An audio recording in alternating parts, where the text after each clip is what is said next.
We love huge boss battles, raid-style content looking at you Destiny, and generally any kind of multiplayer difficult content with a spectacle like massive bosses. And while we aren't quite sure how we feel about the fights, mechanics, and rewards for these activities within what we played for the First Descendant, we did want to show you guys and explain what these types of missions are and how they work. So if you do enjoy this or find this interesting, definitely click like down below to show support because it really does help us out, and do click subscribe and the bell because we have so much content planned for you guys every single day. Also, put in the comments what your favourite or most memorable boss fight is from the games you're playing recently, and before we jump into it, I just want to clarify everything shown and explained in this video is from the preview play window that we got to have hands-on with, so certain things like specific details, levels, and balance of things may change in the final game, and of course we can only talk and show you guys what we experienced, so let's jump into it with what is this boss mode. Well, you may remember from the interviews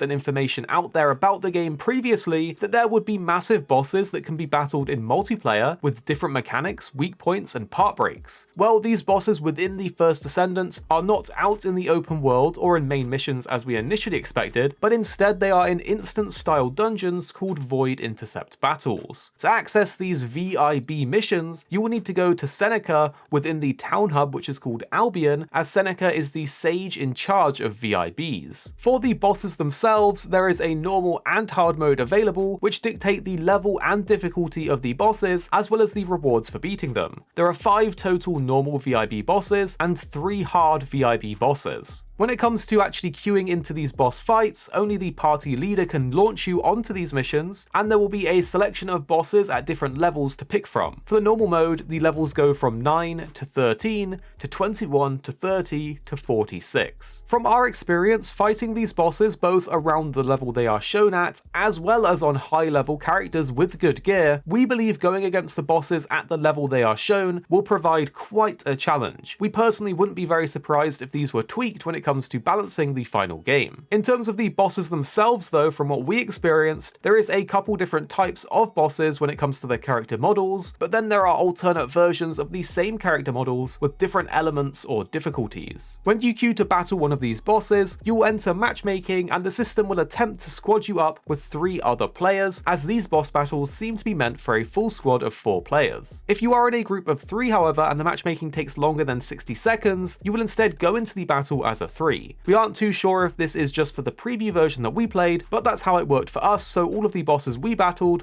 were 3 players instead of 4. When battling the bosses, you will actually have a limited number of deaths before failing, so if you or a teammate repeatedly dies, you will have to start again from the beginning. When shooting at a boss, you can actually press the tab button, which will highlight their weak points, which are different areas that you should be attacking to deal additional damage and even break those weak points off. These weak points will sometimes knock the boss over or stagger them when broken, giving you a small window to get some good DPS in on them. Furthermore, you can use your grapple hook to attach yourself to a weakened boss part, which will drag yourself onto the boss, allowing you to attack it and break it. Think of this like mounting in Monster Hunter games. You even have grapple power, which will deplete as you are grappled onto the monster, so you can either attack the part with a right click or hold off with a left click to save your grapple power. This is probably the mechanic that we like most about these boss fights, however we did find it difficult to consistently replicate it over and over, so we wouldn't be too surprised if there's some kind of internal cooldown or restriction on how often you can actually grapple onto the boss themselves. Certain bosses have different mechanics like teleporting your whole squad into an AoE that's about to explode, forcing everyone to rush to safety, or even a portal that if given line of sight